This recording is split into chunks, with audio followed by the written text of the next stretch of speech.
is but a song we sing, and fear's the way we die.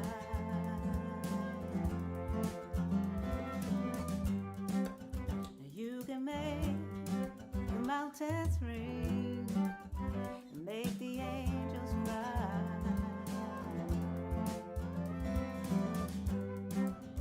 Though the bird is on the way, and you may not know why.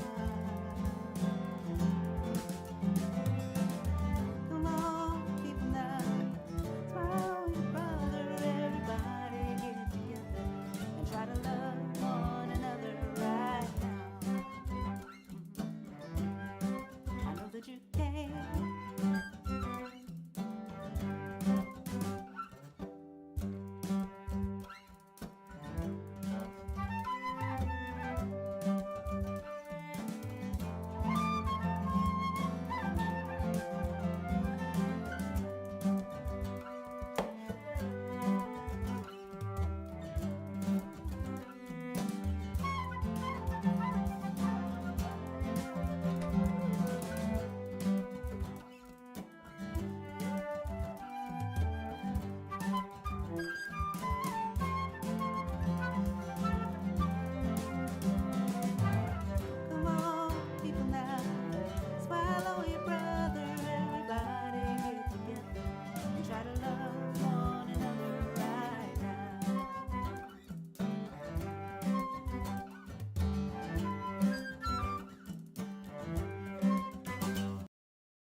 Good morning, everyone. I'm so happy that you're here with us this morning.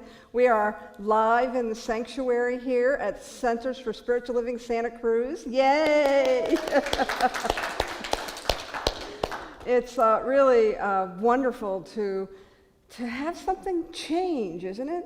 I mean, we've been in this thing for a long time, and so I'm really glad to see your smiling faces above your masks. I really thank you all for all the caution that you took as you entered the sanctuary, and I want to thank you, those that are home watching the live stream. Thanks for being here with us. We really welcome you into our sanctuary as well. I have a beautiful piece of music that was written a year or so ago when we were having some of the school shootings. My friend Bob Sima wrote this piece called, and it's an original piece of music, it's called Healed People Heal People.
Hurt people, heal people.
Thank you, Bob and Shannon. Shannon, his partner, they put those videos together with those. Some of those images were a little hard, but what I know is that the message is really important, right? Heal people, and hurt people, hurt people. And I'm really grateful to be with you all because I know that we are a community of healing, of revealing. And so I also want to thank you all for making your reservations this morning. We are open in the sanctuary. If you'd like to join us on a Sunday morning, please call the office or go on the website and you can click on the icon and go ahead and make your reservation. We have the Sundays lined up, so if you're going to come, go ahead and put a couple of reservations in there. It really helps us as we make room for our new way of being. It's temporary. I know that we're going to continue to move in this direction of being together in different ways. So thank you for joining us this morning. As I said, we are a community of healing and revealing, and we're part of a global movement called the Centers for Spiritual Living, and we share a vision and a mission and a purpose with Centers for Spiritual Living, and we have our own centering statement. So I want to invite you to say this centering statement with me now. We are a spiritually progressive community that transforms lives and the world through a philosophy of possibility thinking and responding to life with love. We have a wonderful morning planned for you. We have our practitioner of the many moons and many months who's going to do our spiritual practice. She'll read a reading for us to get us started. Then she'll do a brief invocation. That'll be followed by our Song of the Month by Lea, which I invite you in the sanctuary. Please keep your mask on. Please make sure the singing is behind the mask and it's gentle singing in the sanctuary. And then at home, feel free to belt it out and enjoy. So let's get started with our spiritual practice.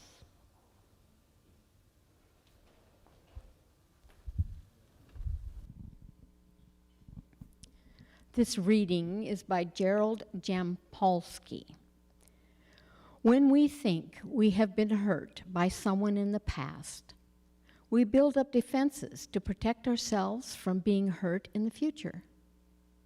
So the fearful past causes a fearful future, and the past and future become one. We cannot love when we feel fear. When we release the fearful past and forgive everyone, we will experience total love and oneness with all. So now, if you want to join me here, one of the things I like to do is to breathe deeply for about 3 or 4 breaths, lower my eyes or close my eyes, and then at that point I will begin the evocation. So let us begin.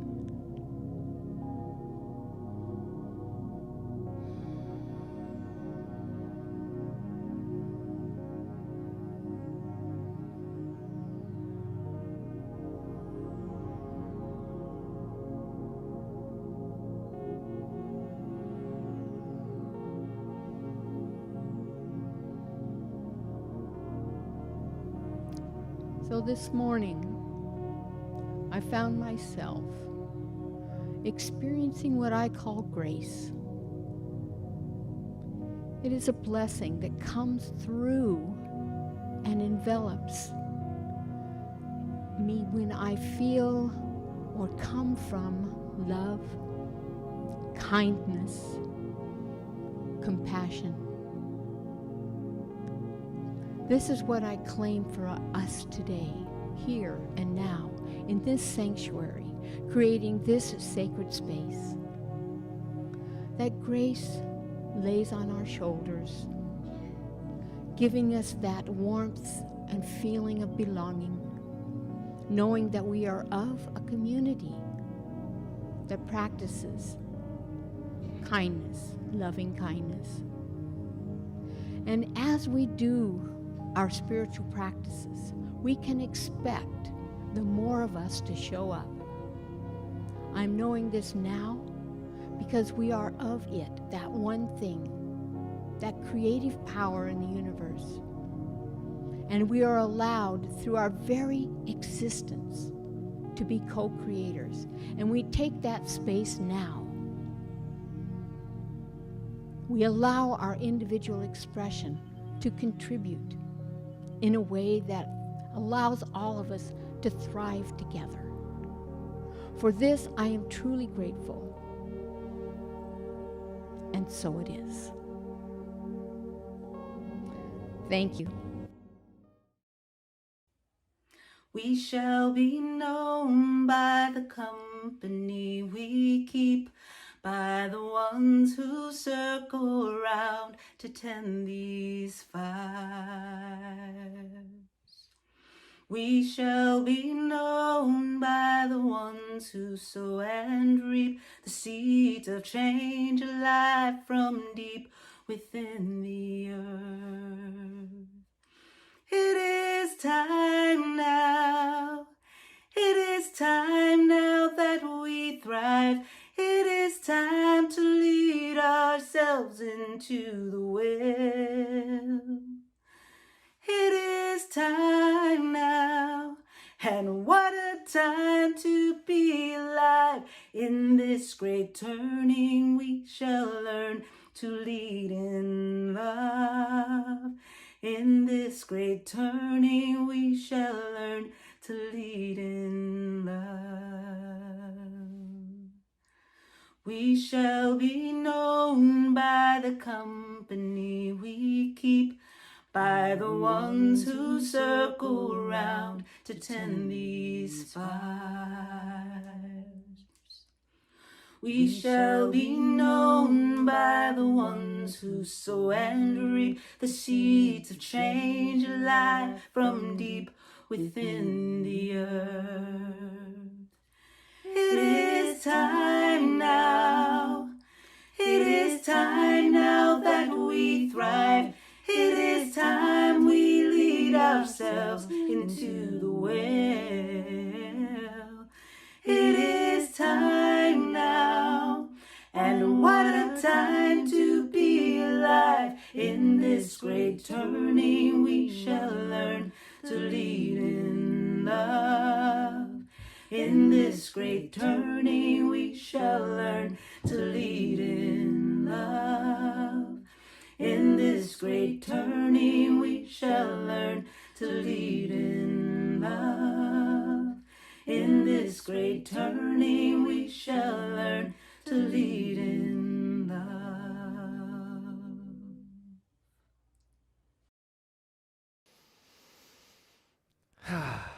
Good morning.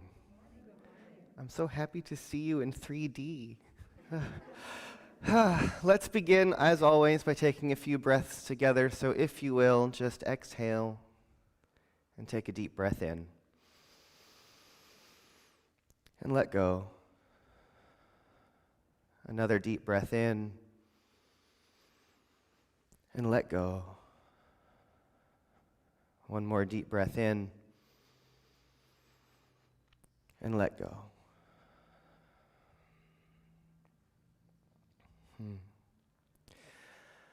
Well, my friends, we have much to talk about. Our topic this month across CSL is Cosmic Connection, and the suggested topic for today was bridges over troubled water.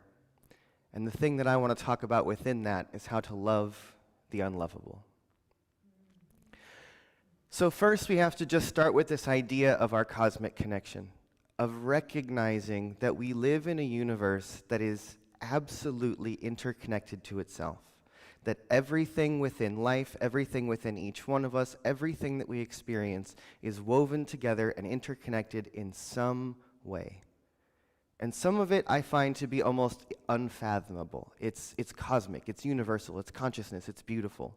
And also, we must begin to develop a consciousness that when we look out into the world, we're looking for the places where things are connected. We're looking to connect the dots. We cannot continue to look at ourselves and the circumstances that are happening in the world as separate things.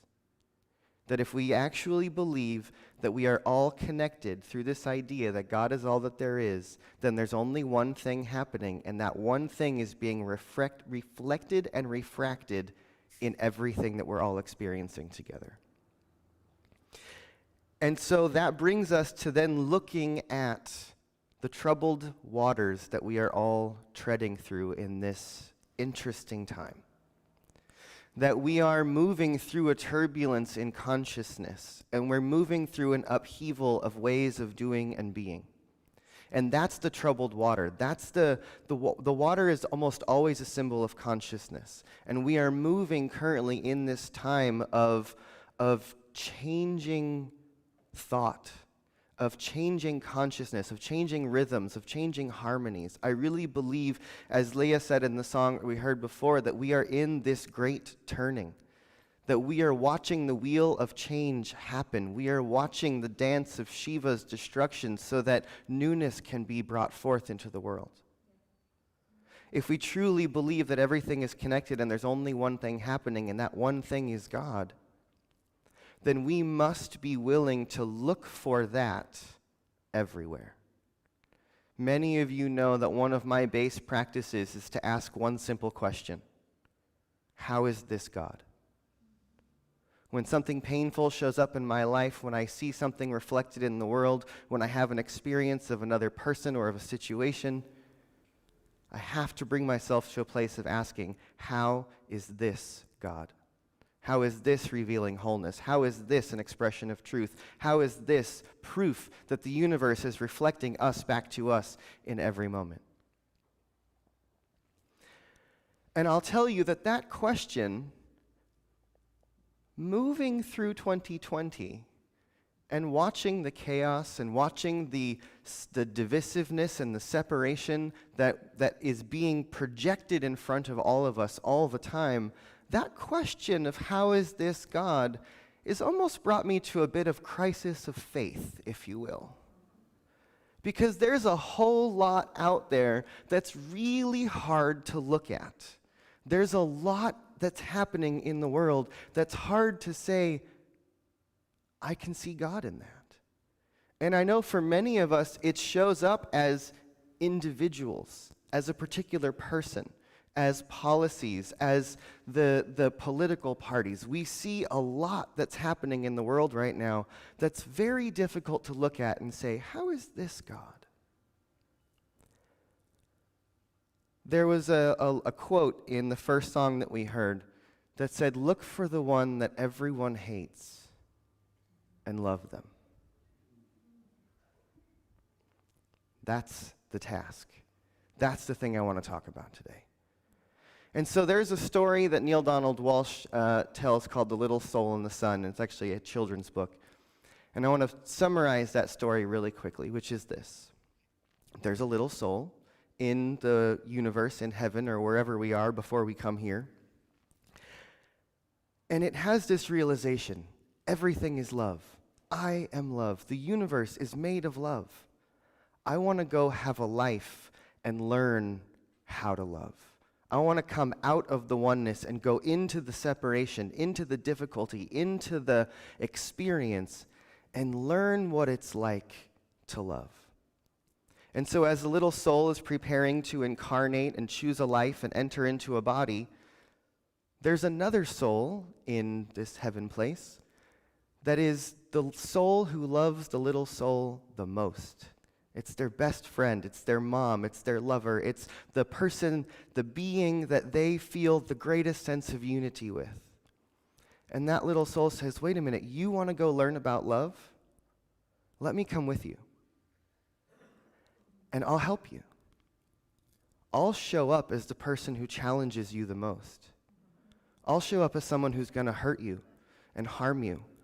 I'm going to show up as someone who's going to make you question what you believe about love. And then remember, if you can, that it's me. And in these experiences, ask, how can I reveal love in this moment? What if we could look out into the world and look for one person who everyone seems to hate the most and ask, could this be the one who loves me the most? Could this be my beloved here asking me to learn how to reveal love in a new way? Could this individual, could these circumstances, could these times be here to ask me how to rise to a new level of love and compassion and understanding? Could it be?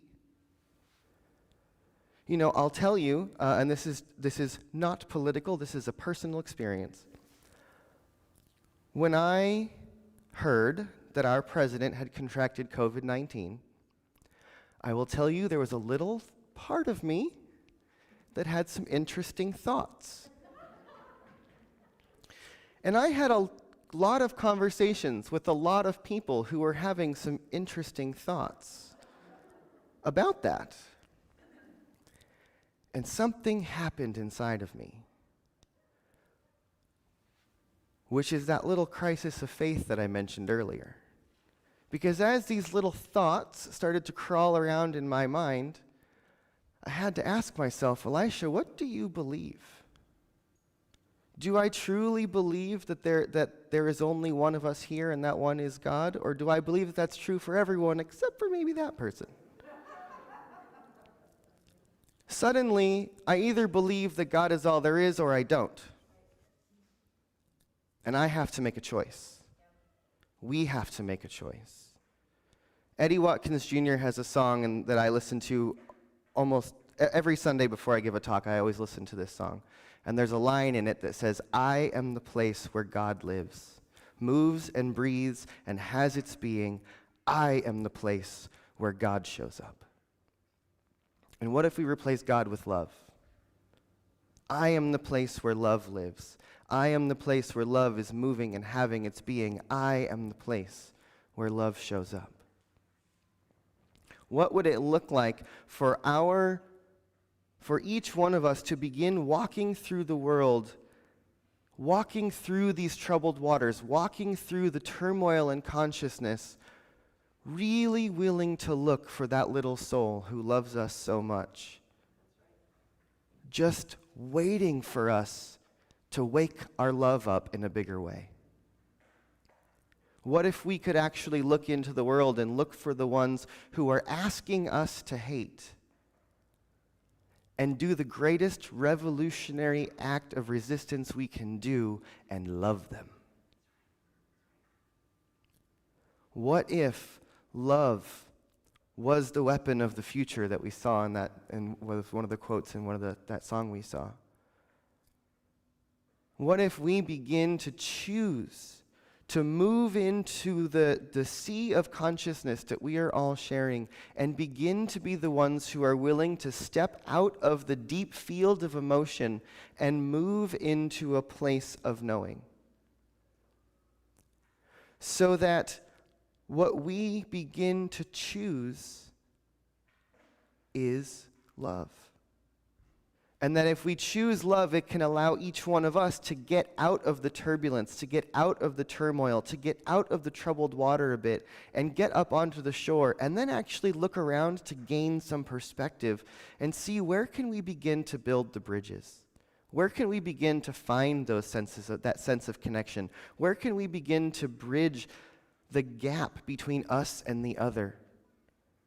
My teacher, Gene Houston, says that one of the greatest challenges of the 2020s is going to be to bridge the great divide of otherness. We must be the bridge. We must be the place that is willing to look through the hate, to look through the separation, to look through the confusion, and look for oneness, look for connection, look for God, look for the ways that whatever is being brought to us is a question of how can I learn how to love more? Dr. King says we are going to thrive together as brothers or we will die together as fools. That we must come together as a human family. We must come together in our awareness of our oneness, or the separation is going to fracture all that is. And it's up to us what we choose. It's up to us what we participate in. It's up to us what we see. I was watching the debates a few weeks ago, and as I watched a non-conversation take place, I felt the agitation and the frustration and the irritation building up in mind around me. And I posted to Facebook, and then I just started texting anyone who came to mind and said, if you're yelling at the TV, could you just stop and pray for a sec? Because if you are yelling at the TV, then you are magnifying that chaos that you're watching. If you're allowing it to bring more emotion and anger and frustration out of you, guess what? You're participating. You're doing exactly what is being asked of you by what you are seeing. You are making more of it and bringing it into your heart and into your home. But what if we are the ones who are willing to stand in principle, and when we see the discord, when we see the confusion, when we see see and hear these things that bring it out of us, that we stop and say, you know what? I will not allow this hate in my heart. I will not magnify the confusion. I am going to be a place where love happens. I'm going to be a place that is choosing to look and see deeply and look for God and ask, how is this God? How can I love in this moment? How can I be love? How can I be the one who is the bridge where other people can't see a connection? How can I be the one who's willing to reach through the difficulty and know that there's something underneath it that needs our love and attention? I had this image the other day of the Jabberwocky in Alice in Wonderland, which is this big sort of angry dragon that Alice comes across that is, scary and needs to be slain or whatever. And Alice comes to the Jabberwocky at some point in the story and finds that it has a thorn in its paw. And it's not a monster. It's in pain.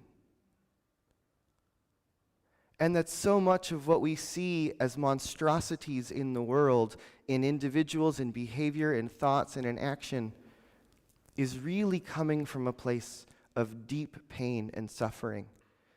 And we project ourselves into the world.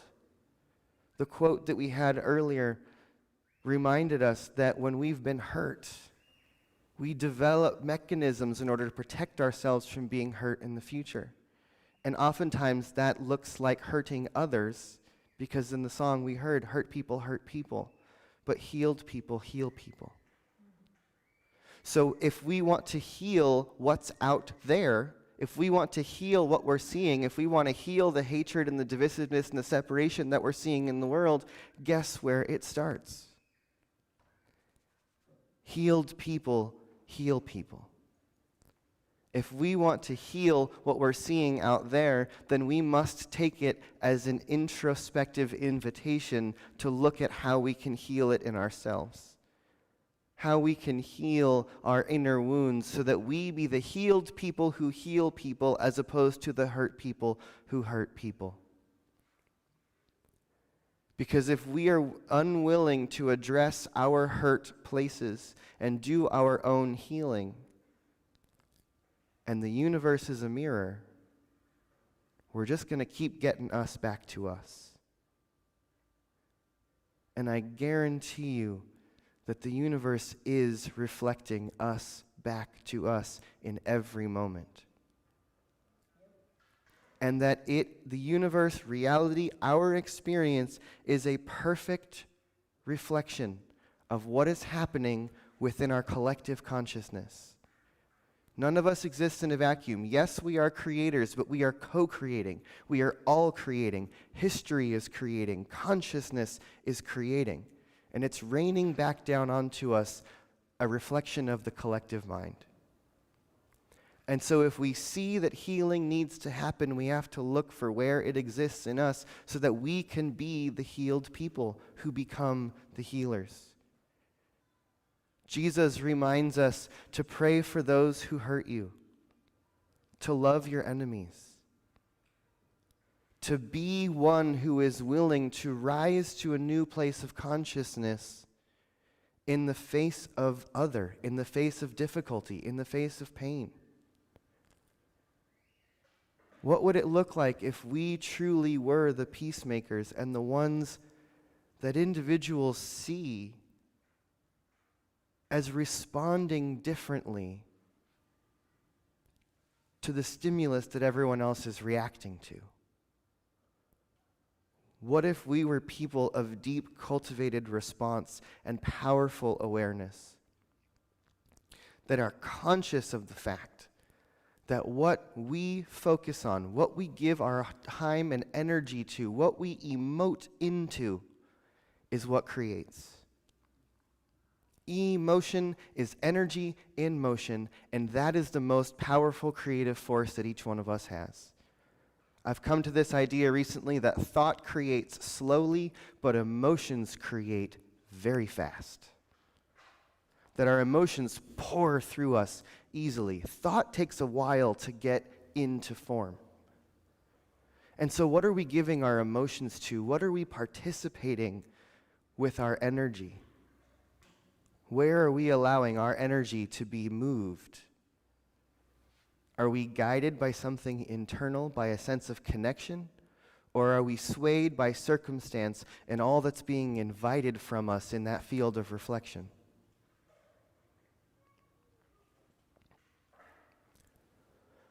We must be willing to be a place where love happens so deeply that we truly can love the unlovable.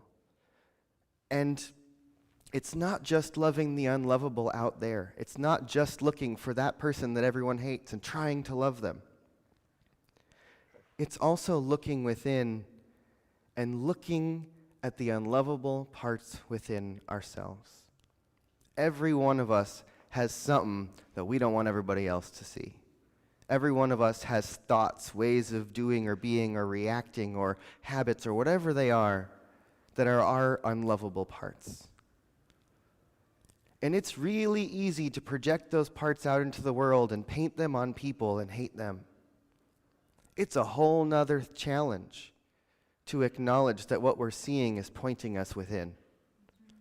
And that whatever irritation, whatever difficulty is being brought up out there is something in me that I've been hiding, that I've not been wanting to look at.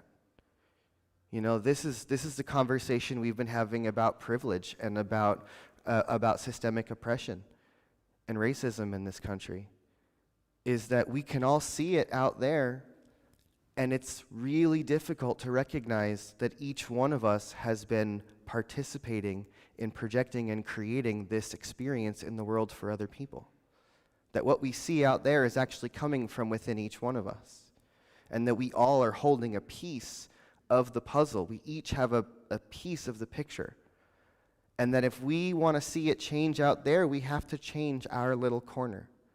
We each have to clean up our corner of the house, if you will, so that we can all share in a new collective experience that is much more ordered and together. But we have to do it. We have to be the ones who are absolutely willing to be in the mystery and the question and the contemplation of how is this God?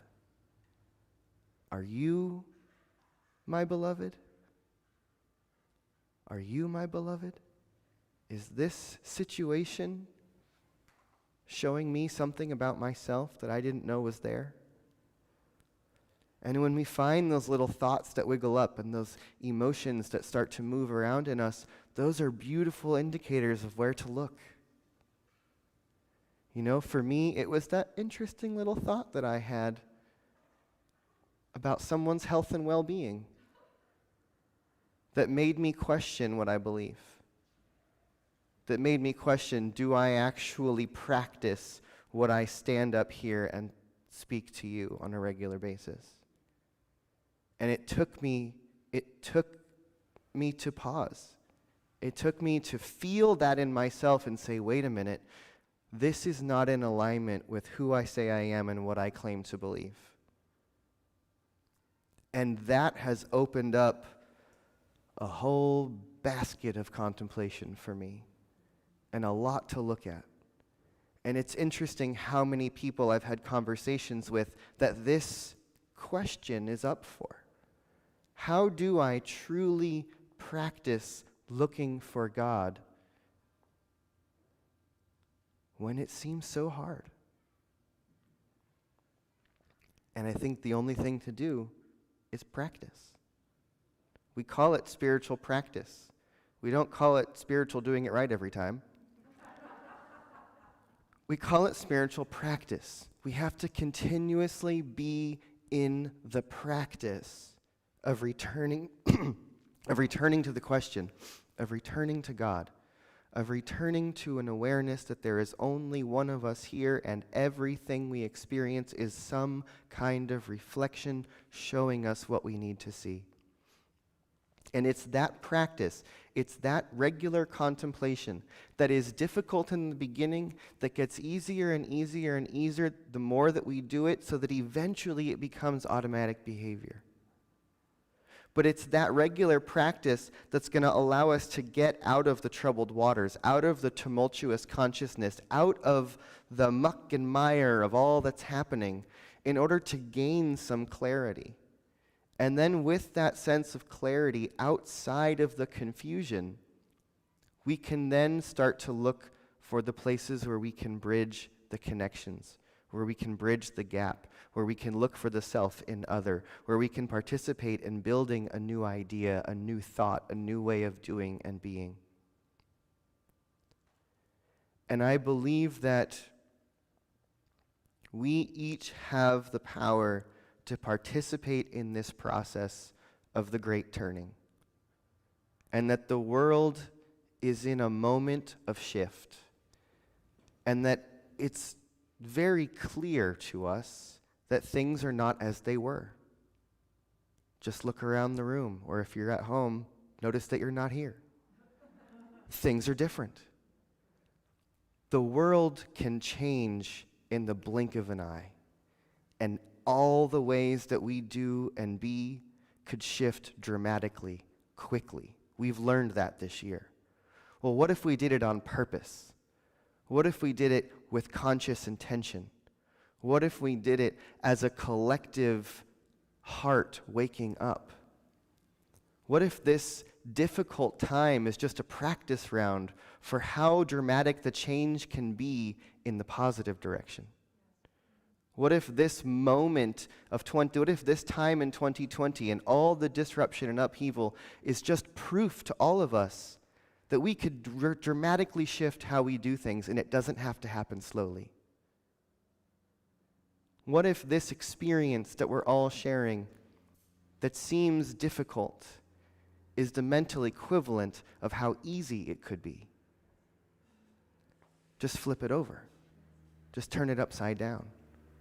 Just recognize that it's two sides of the same coin.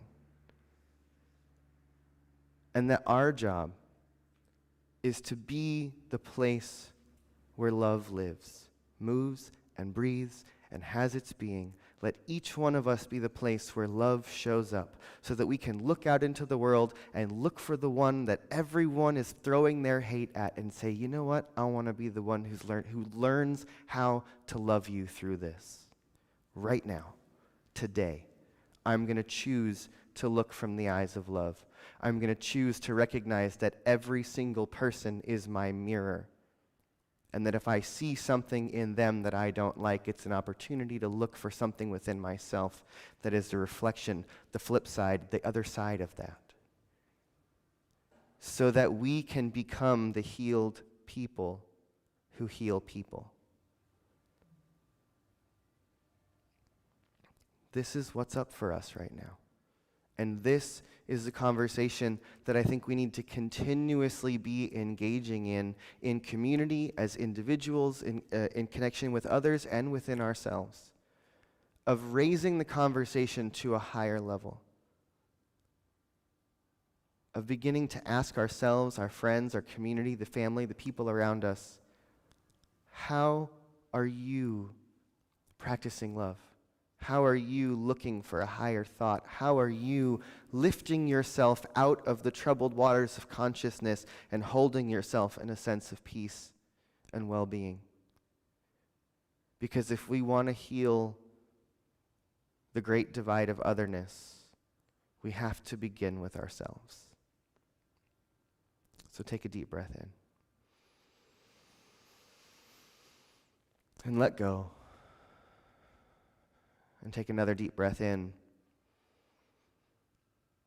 And let go. One more together breath in. And let go. And let us share in the awareness here and now that love is the nature of all things. That love is a force, that is a presence that holds the entirety of the universe together. That it is love that holds particles together and holds planets in orbit. That it is love that draws us into relationship with each other. That it is love that is coursing through our veins. Let each one of us remember that the Spirit of the living God, that is the presence of life, that is evolution itself, that is the one who is experiencing everything, is that which is living and breathing within each one of us. And that each one of us is that little soul who desired to come into this world of experience to learn how to love more. And that everyone we meet is the beloved here, trying to help wake us up to that love, to that commitment that we made, that I am here to learn how to love more. And so let us look out into the world and look for the hatred and the separation and the difficulty and the discord, and allow it to be our invitation to love into something greater than we can comprehend. Because when we love into the difficult places, it wakes something in us that wakes a love and a peace and and an understanding that goes beyond our human experience.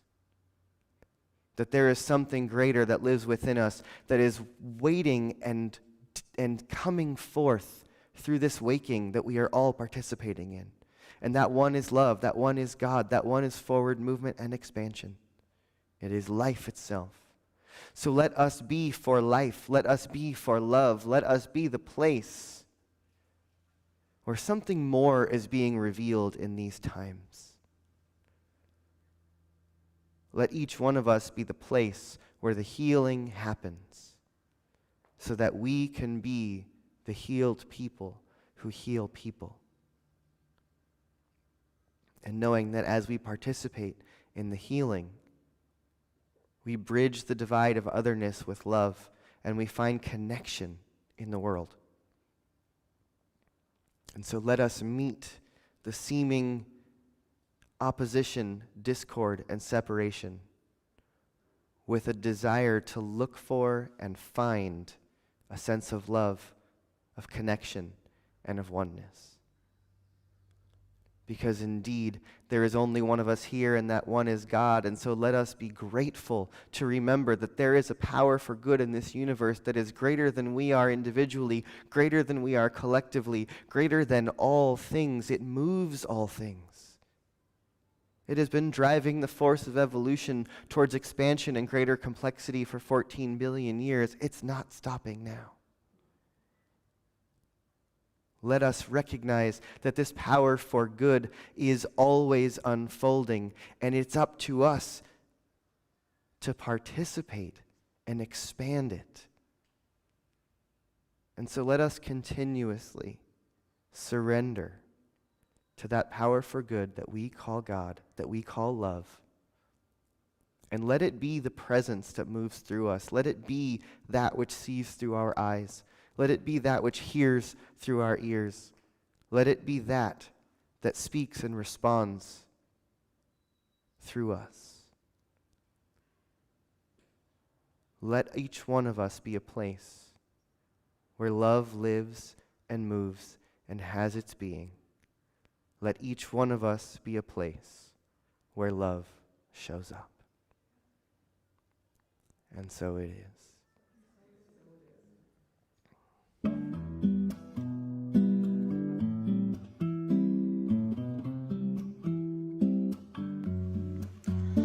When I hear your voice, I almost cry. And when you laugh, it makes me sigh. When I read your words, I wonder why we're together now, more than ever now. And though distant you may seem to be, you really aren't so far from me. I can feel you here right where I am. If you close your eyes, maybe you can. Sing to me now, sing me a song, the one where the mountains and the sky come crumbling down, and still we stand side by side.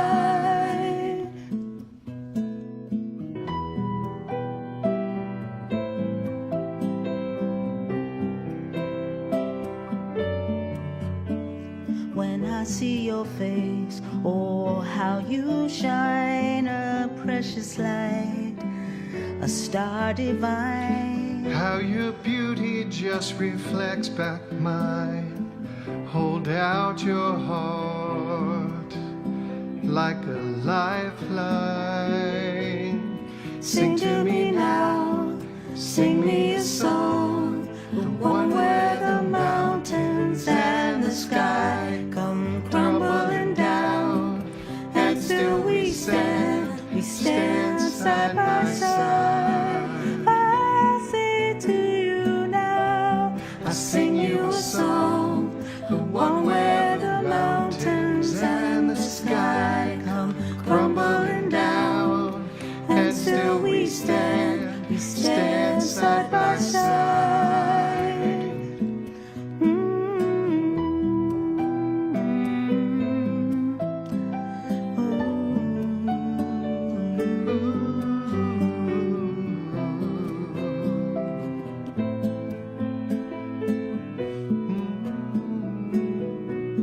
Side by side.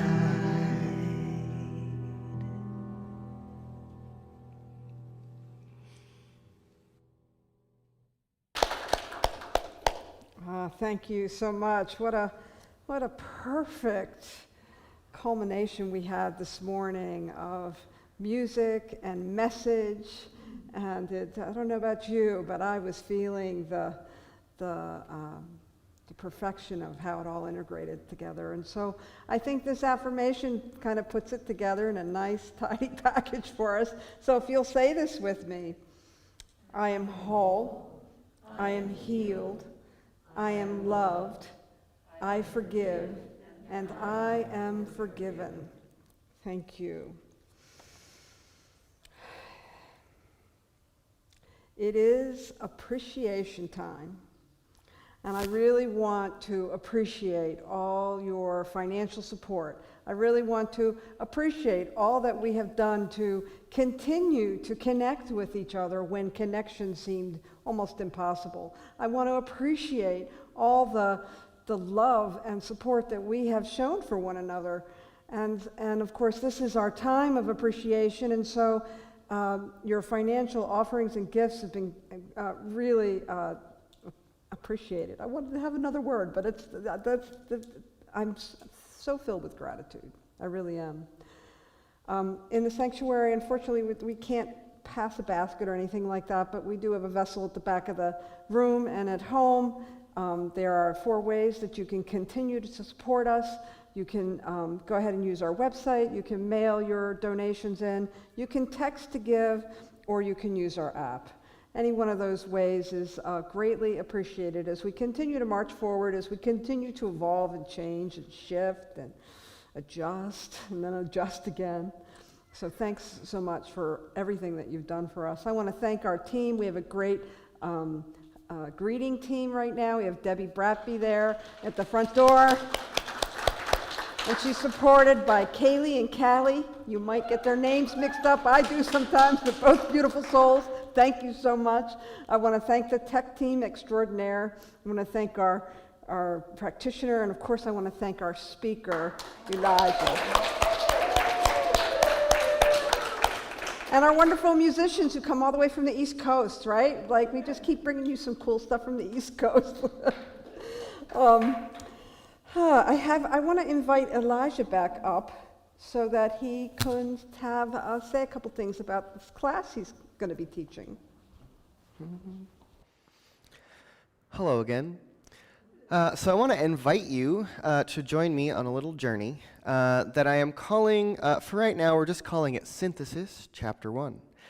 So I am in the process of birthing a new ministry. It's going to be a mystery school. And within that, there's a whole series of classes that are available to us. And so I want to offer a 9-week course here for our community here at CSL Santa Cruz. It will be on Zoom. It's 9 weeks, and as many of you know, I, along with my studies in science of mind, have been a student of Gene Houston for a long time. And for me, there's this beautiful thing that happens when we synthesize or bring together overlapping ideas. And the synthesis of science of mind and Gene Houston's philosophy sort of has birthed a new model through me. And so that's something that I want to share with you over the course of the weeks that we'll be together. And the focus of the class is really on you. That you come to the class with something that you want to focus on, a project, a dream, a vision, an idea. Perhaps it's your health or a relationship. Maybe it's starting a business or some creative project. It could literally be anything. But we're going to take your project over the course of 9 weeks, and I'm going to show you how to look at it from multiple different angles while we're bringing in some new thoughts and some new ideas so that you can watch something in your life manifest, shift, or change in a short period of time. And it's a really wonderful experience. I've taught now a few circles, and there's a few people here who've participated in that who can tell you a little bit more about it. You can also reach out to me. And the class is offered on a gift economy basis, and so that means that I can't tell you how much this is worth, but you sure can tell me how much you appreciate it. So I invite you to join me on a 9-week journey of synthesis, and we're going to be starting November 4th, and it's going to be Wednesday evenings at 6 on Zoom, and more about that coming up. Thank you.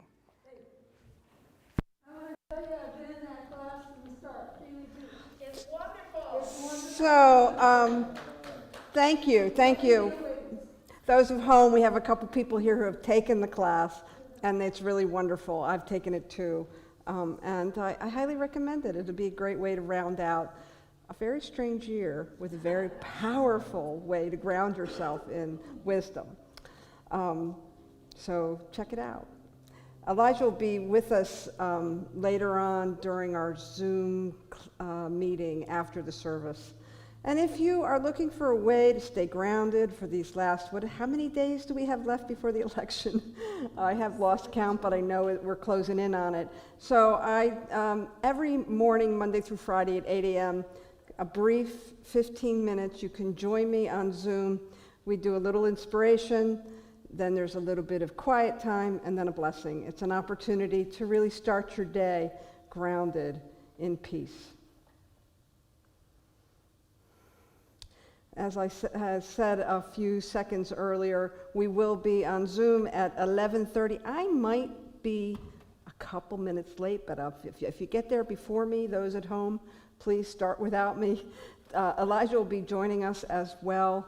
That's in our Zoom room. It's an opportunity for those of you that are live streaming from home to have some fellowship as well. We're on our Zoom room, 831-000-1818. I look forward to seeing you there. That'll go from 11:30 to 12 today. I want to thank you for being with us today. The only other announcement is that you can get some connection if you're not able to be out and about on the Project to Connect call that happens every day, Monday through Saturday at 1 p.m. I want to thank you for being with us today. Really, it's so wonderful to see all the smiling eyes before me. It's so wonderful for you at home to continue to join us. We are indeed community, even though it's a different way. We're evolving, we're changing, we're adapting. And I really appreciate all of you continuing to adapt together. I know you're going to have a great week. And I will see you at this same time and this same channel in this same way next Sunday. So have a great day and a great week.